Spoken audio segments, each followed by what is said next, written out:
Comenzamos el tema 11 en el que vamos a hablar de qué ocurre en el mundo del arte en la primera mitad del siglo XX. Vamos a hablar, por lo tanto, en esta presentación concretamente vamos a hablar de la escultura y también de la arquitectura.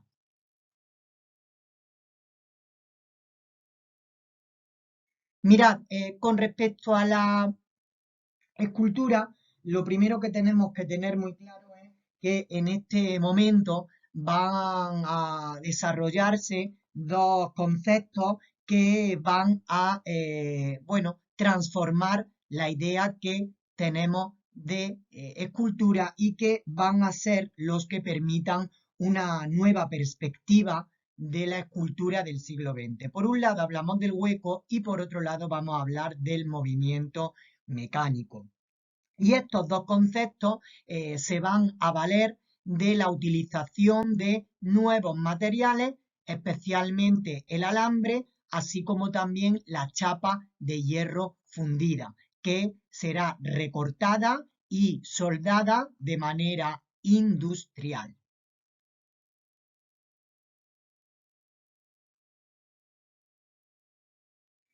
Tenemos que decir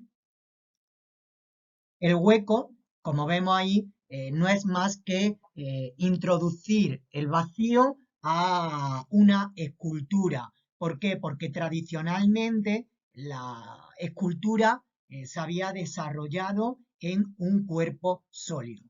Sin lugar a duda, el principal autor de este hueco en la escultura del siglo XX, de la primera mitad del siglo XX, es Alexander Archipenko. Un escultor que no solo está interesado por el cubismo, sino también por la escultura primitiva de África. Emplea en su obra diferentes materiales como el alambre o el cristal. Indicaros que dentro de su obra podemos destacar a Mujer andando. Deciros que lo determinante en esta escultura es lo que os he dicho antes, el hueco, lo puramente inmaterial, sugiriendo el ritmo de una persona caminando.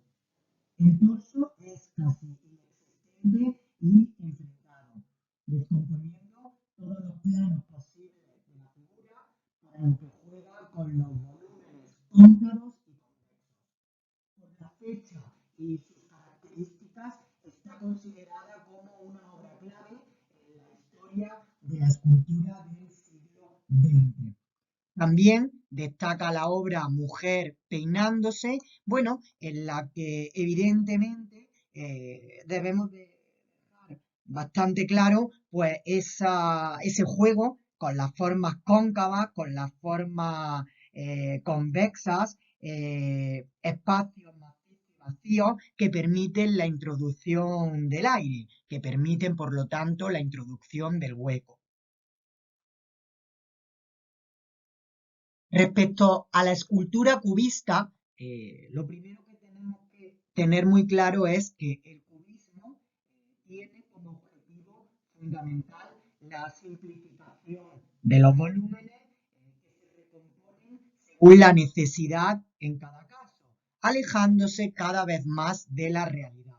Dentro de la escultura cubista española podemos destacar a dos autores. En primer lugar, Julio González, que era amigo de Picasso, una amistad que fue especialmente intensa durante la estancia de ambos en París, y Julio González se caracteriza porque trabajó preferentemente con metales, material con el que realizó algunas de las más destacadas aportaciones a la escultura. En ese sentido, tenemos que destacar la obra que vemos en la imagen, Mujer ante el espejo o Mujer peinándose, y es que el arte de Julio González va evolucionando hacia la experimentación y la abstracción, de lo cual es un magnífico ejemplo esta obra. Aquí ya utiliza una técnica que le enseñó el otro gran escultor español cubista afincado en París, el aragonés Pablo Gargallo. Esta técnica era la soldadura autógena, un recurso sin el cual no hubiera conseguido realizar las personalísimas formas que aplicaba a sus esculturas férreas. Una abstracción que él basa en usar el vacío y las líneas geométricas. Juega con el vacío, con las partes inacabadas y otras muy sintéticas, en ocasiones casi hilillos de hierro. Todo realizado a partir de piezas diferentes que va uniendo para construir planos y volúmenes, y siempre incorporando el vacío con el propósito de unir espacio y materia. El otro gran escultor español cubista es Pablo Gargallo. Deciros que en sus primeras etapas Gargallo se caracteriza por la simplificación de las formas y un gusto por la escultura clásica. Sin embargo, con el tiempo sustituye los volúmenes sólidos por el juego entre macizo y vacío y se percibe en su obra evidentemente la influencia del cubismo. Destaca la gran bailarina, en la que tenemos que decir que cuando en 1924 Gargallo se instaló definitivamente en París, inició uno de los periodos más interesantes de su carrera artística, por lo que supuso de experimentación de un lenguaje propio que culminaría en obras como esta, de la que existen 3 versiones. Gargallo utilizó unos cartones recortados a partir de los cuales podía cortar las piezas de metal, en este caso de hierro, y ensamblarlas después. La escultura combina la estética realista con soluciones propias del cubismo e incorpora el espacio vacío como elemento de volumen. Pero sin lugar a dudas, la escultura más monumental realizada por Pablo Gargallo es El Profeta. Sin lugar a dudas, por lo tanto, es una de las más emblemáticas de su producción y de la escultura española de la primera mitad del siglo XX. De ella se conservan un total de 7 ejemplares fundidos en bronce y distribuidos por diversos museos y colecciones del mundo. Esta pieza, perteneciente a la trayectoria final del escultor, posee una exultante energía rítmica. Precisamente, para Gargallo, desde el punto de vista formal, el descubrimiento del ritmo interno de la escultura constituyó uno de los mayores logros artísticos. El Profeta, o también conocido como el Gran Profeta, integra el vacío como elemento plástico fundamental dentro de un lenguaje de volúmenes y líneas curvas. También de Pablo Gargallo es Torso de mujer. Desde el principio de su carrera se siente especialmente atraído por representar a la femme fatale, cantantes, faunescas, bailarinas, mujeres con las que había que tener cuidado. Gargallo representa la figura de la mujer en los 2 estilos que desarrolló de forma paralela, tanto en la vertiente clasicista como en la vanguardista. El uso de plantillas de cartón para realizar sus esculturas le permitió realizar diversas variantes. La segunda aportación importante de la escultura del siglo XX es el llamado movimiento mecánico. Es decir, se va a producir movimiento en alguno de los elementos que componen la pieza escultórica, un movimiento que se va a desarrollar gracias a un motor o gracias al propio aire. Estas propuestas escultóricas se van a conocer con el nombre de móviles, es decir, son láminas metálicas de diferentes colores y tamaños que se suspenden de varillas para que sean movidas precisamente por las corrientes de aire. Generalmente estos móviles van a quedar suspendidos en el techo. Este tipo de obras hoy nos resultan absolutamente domésticas, hasta el punto de que es difícil de concebir una habitación en la que no haya un móvil. El movimiento puede ser controlado, por lo tanto, relativamente por el escultor. Sin lugar a dudas, el principal representante de este movimiento mecánico a través de los móviles es Alexander Calder. Dentro de las obras de Calder tenemos que destacar los móviles que realizó en el aeropuerto John Fitzgerald Kennedy. En la Terminal 4 de este aeropuerto neoyorquino encontramos uno de sus móviles, que enseguida reconocemos como un Calder. En él se combina el aire ingenuo y lúdico con la influencia ejercida por su amigo Mondrian en lo que tiene de abstracción y el uso del color puro, sin degradar en un único valor tonal. Otra obra de Alexander Calder es el móvil sobre dos planos. Los móviles, ya os lo he dicho, son figurillas orgánicas abstractas suspendidas en alambres que se balancean con el viento. Los estábiles, es decir, estables, como su nombre indica, continúan la estética abstracta pero sin movimiento y por lo general representaban formas animales. Estas piezas encumbraron a Calder en la escultura moderna. Deciros que en 1937 realiza su famosa fuente de mercurio. Alexander Calder regresó a París desde Estados Unidos en el momento en el que diversos artistas españoles estaban recibiendo encargos para el pabellón de la República Española en la Exposición Internacional de París de 1937. Deciros que Calder sería el único artista no español con obra en el pabellón y su Mercury Fontaine, su fuente de mercurio, serviría para destacar los aspectos de la guerra civil, sobre todo los aspectos económicos, en el momento en el que las minas de mercurio de Almadén, que terminarían siendo tomadas en marzo de 1939 por el general Yagüe, estaban siendo hostigadas por el bando nacionalista.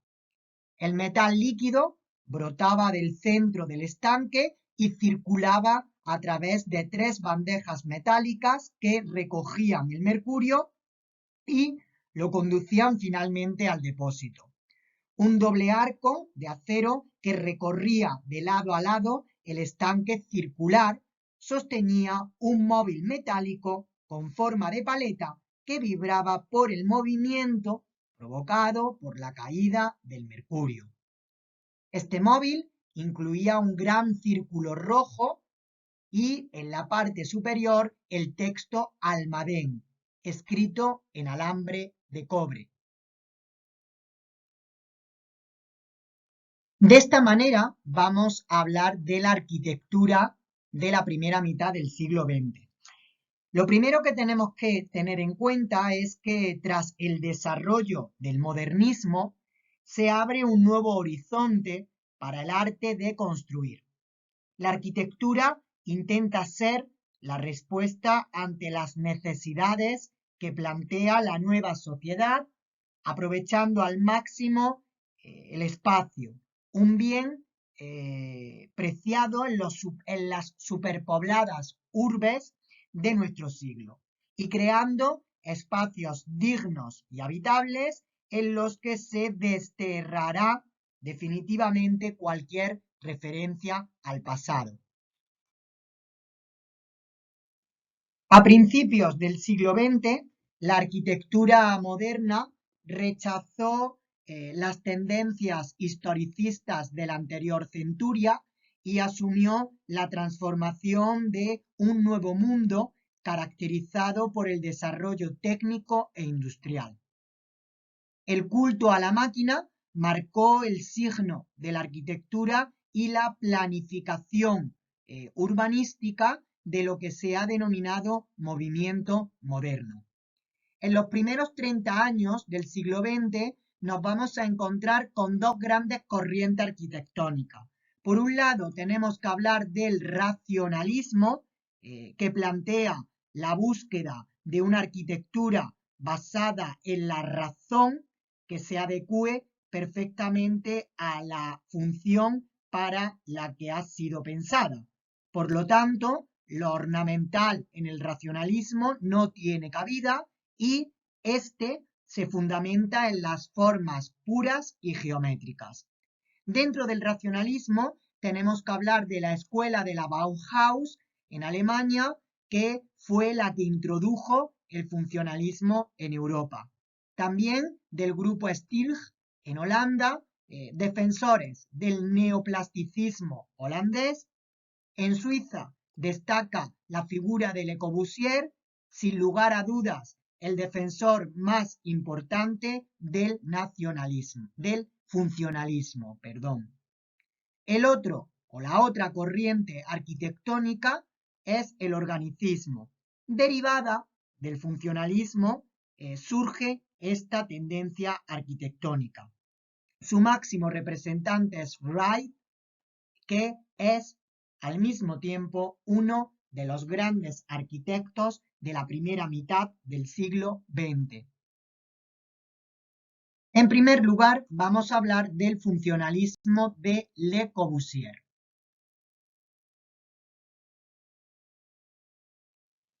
Lo que tenemos que tener claro es que Le Corbusier planteaba a la casa como una máquina para vivir, es decir, planteaba sus viviendas como máquinas donde pudiera vivir el hombre. Además, los racionalistas van a simplificar los edificios a simples esqueletos geométricos de hierro y hormigón armado. Es decir, su tarea se distinguió por haber reducido las formas arquitectónicas a las más puras y esenciales. Esto da lugar a que se eliminen por completo las paredes exteriores que tienen una función de sujeción y se van a sustituir por revestimientos de cristal.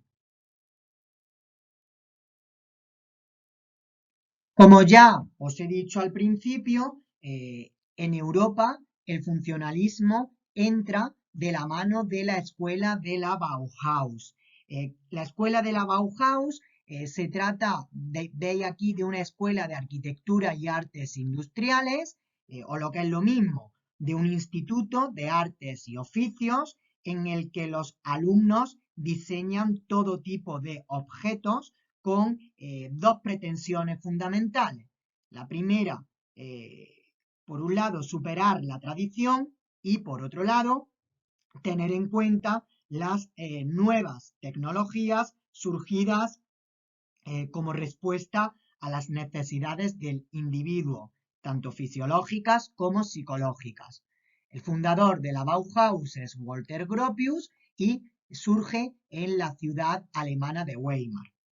Posteriormente se trasladó a Dessau, donde en 1925 se va a levantar un edificio que seguirá los principios planteados por Gropius. Este fue el momento más interesante en el que más racionalistas se mostraron sus integrantes. La Bauhaus se clausura en el año 1933 con la llegada de los nazis al poder, por lo que fueron muchos de sus profesores los que tuvieron que exiliarse a los Estados Unidos. Aquí en pantalla tenéis el edificio de la Bauhaus en la localidad alemana de Dessau, donde podemos ver cómo la línea recta es la que domina en el edificio, en el que las fachadas sin ornamentaciones se abren mediante cristaleras. En Holanda nos encontramos con el famoso grupo De Stijl, el estilo. Se trata de una arquitectura conocida como el neoplasticismo holandés. Esta escuela de arquitectura tomará como referencia la pintura geométrica de Piet Mondrian. Por lo tanto, se van a utilizar formas geométricas claras y rectilíneas combinadas con planos y detalles de cromatismos primarios.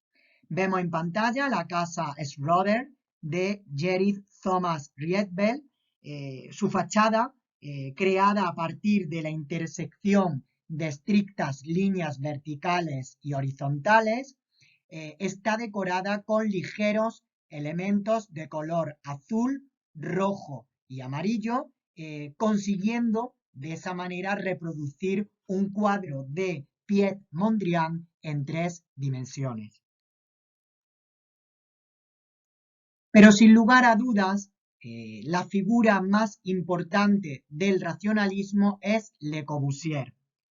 Le Corbusier nació en Suiza, aunque la mayor parte de su obra se desarrolló en Francia.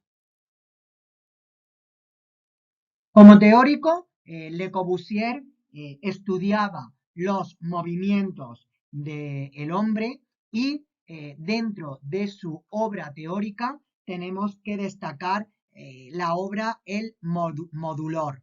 Deciros que el modulor plantea el análisis de los movimientos humanos, concretamente de un hombre de 1,75 metros de alto, e intentaba que sus arquitecturas estuviesen realizadas a una escala humana y sirviesen para ajustarse adecuadamente a sus necesidades. Estas medidas también la aplicaría en el mobiliario y en otros objetos integrados en el edificio. Como arquitecto, en 1926 publicó Los 5 puntos de la nueva arquitectura, libro en el que sistematizó los principios básicos de la arquitectura funcionalista. Por un lado, habla de los pilares o también conocidos como empleo de pilotis. El edificio no se asienta directamente sobre el suelo.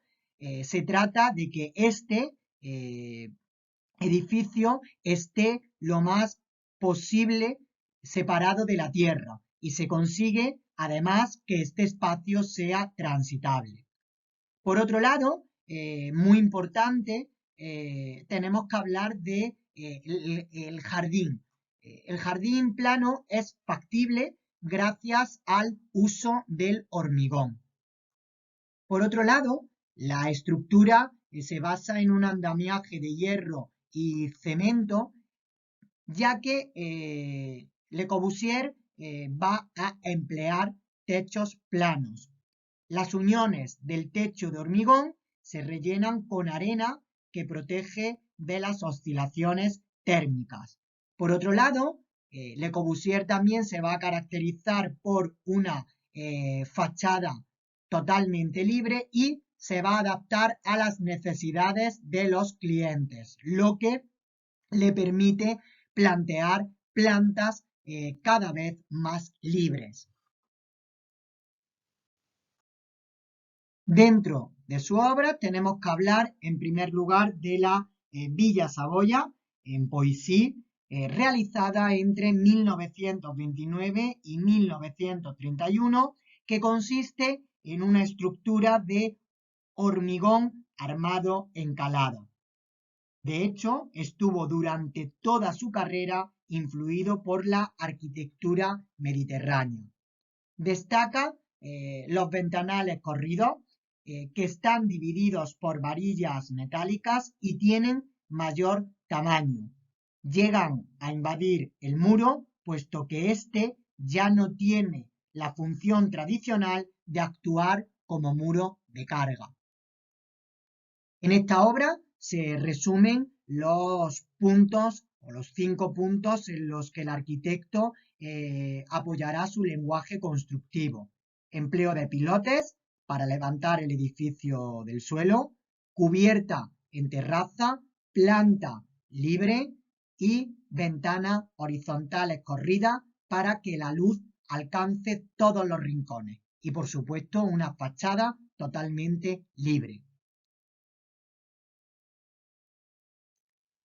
La unidad de habitación es un bloque de viviendas donde trató de aplicar sus teorías de humanización de la arquitectura. Levantado entre 1946 y 1950 en Marsella, sus gigantescas dimensiones y su enorme capacidad residencial, 1.600 personas, hacen de este edificio uno de los más importantes y resolutivos de la arquitectura moderna en la gran ciudad. La novedad más importante de esta edificación es la importancia que Le Corbusier da a las cuestiones meramente estéticas.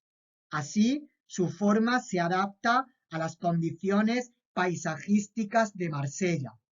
Terreno plano, situado entre el horizonte del mar y el perfil de las montañas, con un clima suave que favorece la vida al aire libre.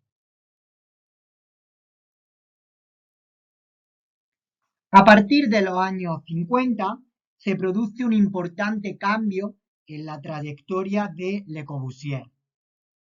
Básicamente empieza a indagar sobre las posibilidades de la línea curva y presenta el cemento armado en su estado natural. Es decir, se suaviza su racionalismo y se aproxima al organicismo. Tenemos que destacar Notre-Dame du Haut y Santa Marie de la Tourette. Vamos a verla con más detalle. Pequeña iglesia en Rocham, donde Le Corbusier recupera el sentido estético de la arquitectura. Los volúmenes de esta iglesia son rotundos y monumentales, con predominio de las superficies alabeadas que se alejan de la máquina racionalista y acercan el edificio a una obra organicista. Los huecos que perforan estos muros juegan con las proporciones grande, pequeño, alto, bajo. Por último, la sorprendente curva en forma de barco, en apariencia demasiado pesada para los paramentos del templo. Culmina el edificio de una forma que nadie hubiera imaginado, tras ver las terrazas planas de las primeras viviendas de Le Corbusier. Y por otro lado nos encontramos con el otro edificio en donde, bueno, hay un cierto parecido con el de unidad de habitación. De esta manera comenzamos a hablar del organicismo, donde ya al principio comenté que su máximo representante es Frank Lloyd Wright.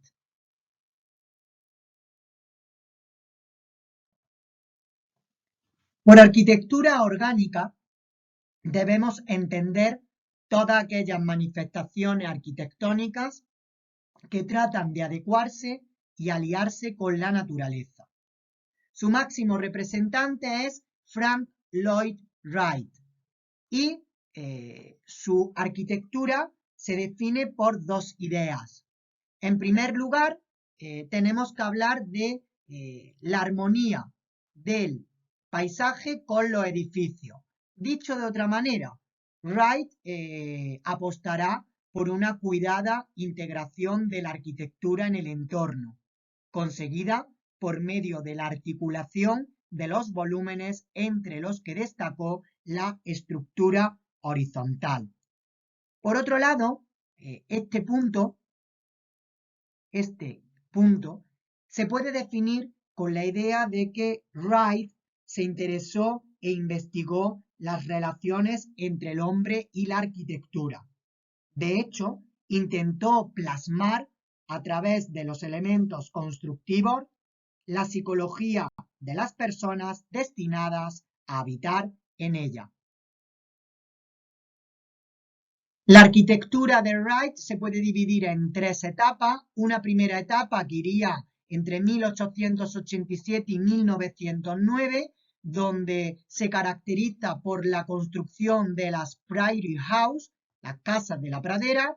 Una segunda etapa de 1909 a 1936, que llamamos etapa de oscuridad, que viene marcada por problemas dentro de su vida personal. Y por otro lado, tenemos que hablar de una tercera etapa, o bueno, segunda etapa, si no tenemos en cuenta este parón oscuro, de una etapa de 1936 a 1959, donde Wright va a alcanzar sus mayores cotas de popularidad, pues diseñando la famosa Casa de la Cascada o el Museo Guggenheim de Nueva York. Como hemos dicho, la primera etapa se caracteriza porque Wright va a diseñar casas unifamiliares conocidas como las Prairie House, las casas de la pradera, que se establecían dentro de urbanizaciones residenciales y que estaban perfectamente unidas a la naturaleza. Se organizaban en torno a una gran chimenea central y a partir de ahí se disponían el resto de habitaciones en diferentes alturas. El volumen de la casa tiene forma de cruz con unos brazos totalmente desiguales y esta estructura de las casas pues tiene su comparativa o se ha querido ver una comparativa con las villas realizadas por Palladio. Sin lugar a duda, el ejemplo más destacado es la Robbie House. La casa Robbie, construida en 1910, es el exponente más representativo de las llamadas casas estilo pradera o Prairie Style diseñadas por Wright. La casa Robbie revolucionó conceptos arquitectónicos a comienzos del siglo XX y ejerció una gran influencia tanto en Estados Unidos como en Europa. Esta obra ha sobrevivido también una agitada historia a lo largo de sus más de 100 años, desde la accidentada fortuna de sus dueños, su casi demolición y su declaración como sitio histórico nacional. El hábil juego de volúmenes de esta casa permite una buena interacción entre el interior y el exterior. Bueno, esta etapa de oscuridad podemos decir que viene marcada por el abandono a su primera mujer y a su hijo, por su retirada a Europa con una supuesta amante, Mama Cheney. Cuando regresa a los Estados Unidos, esta feminista va a ser asesinada y Wright huye a Japón, pero volverá a tener problemas, pues su nueva esposa, Maria Noel, padece una grave enfermedad. Pero vuelve a contraer matrimonio con la bailarina yugoslava Olgivana y esto le permite, bueno, pues que su vida tenga una cierta estabilidad. Estudia en este periodo la arquitectura maya y va a iniciar de nuevo su trabajo como diseñador de edificios. Su segunda etapa viene marcada por La Casa de la Cascada, una obra de bella simbiosis entre arquitectura y naturaleza. La casa Kaufman o la casa de la cascada es un lugar donde los espacios se generan desde dentro hacia afuera, donde los grandes planos horizontales de hormigón juegan con los muros verticales de piedra, pero huyendo de construir una caja al modo racionalista. Concibe el edificio como un organismo vivo que se desarrolla, lleno de curvas y de incitaciones espaciales. Deciros de la casa de la cascada, bueno, pues que en cuanto divisó el lugar, consideró que la casa iría encima de la cascada, teniendo en cuenta pues las necesidades de su cliente, que leía todos los días en su descanso.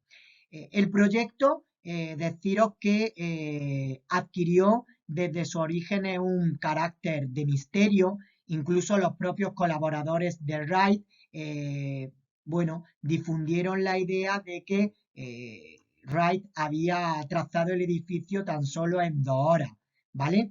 Y aparentemente la idea de Wright superaba la lógica, superaba la razón, pero lo hizo, a pesar de que los ingenieros consideraban que el edificio se derrumbaría parcialmente. De hecho, los albañiles no se atrevieron a quitar los puntales que sujetaban la estructura del edificio y tuvo que ser el propio Wright el que quitara esos puntales. A partir de aquí, la fama de Wright se dispara de una manera brutal. De hecho, es portada de revistas tan destacadas como Life o Time. A partir de este momento se hace muy famoso y por lo tanto se multiplica el número de encargos. Por ejemplo, en 1937 la compañía Johnson Works, dedicada a la fabricación de suelos de parqué, le encargan su sede en Wisconsin. La planta dedicada a oficinas vemos que es de ladrillo y que no presenta ninguna ventana. Los soportes de las columnas son muy delgados y estos se amplían en la parte superior, dando la sensación de ser una seta o un paraguas gigante. Estas columnas, como vemos, están sujetando un techo traslúcido a través del cual penetra la luz. El mobiliario que vemos en pantalla también fue diseñado por Wright. En el año 49, también la misma compañía le encarga una torre de cristal. En este caso vemos en imagen cómo los ángulos están completamente redondeados y es ahí donde se van a establecer los laboratorios de la compañía. A partir de aquí comienza a indagar sobre las formas, curvas e imaginativas en las plantas, como demostró magistralmente en el Museo Guggenheim de Nueva York, que fue inaugurado en el año 1959. Deciros que el exterior del Museo Guggenheim es un cilindro blanco de hormigón reforzado que parece girar hacia el cielo como un remolino. Las dramáticas curvas del exterior del museo, sin embargo, tienen un efecto aún más impresionante en su interior. Dentro, Wright propuso un gran espacio en un suelo continuo y su concepto fue un éxito. De forma de tronco invertido, con una suave rampa interior helicoidal que permite la contemplación de las obras en continuidad, sin esquinas ni sensación de límite.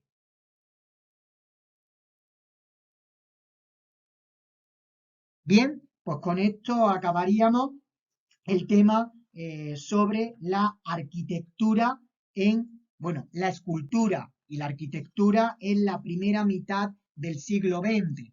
voy a dejar una segunda presentación en la que vamos a hablar de las artes plásticas que tienen lugar en los primeros 50 años del siglo XX.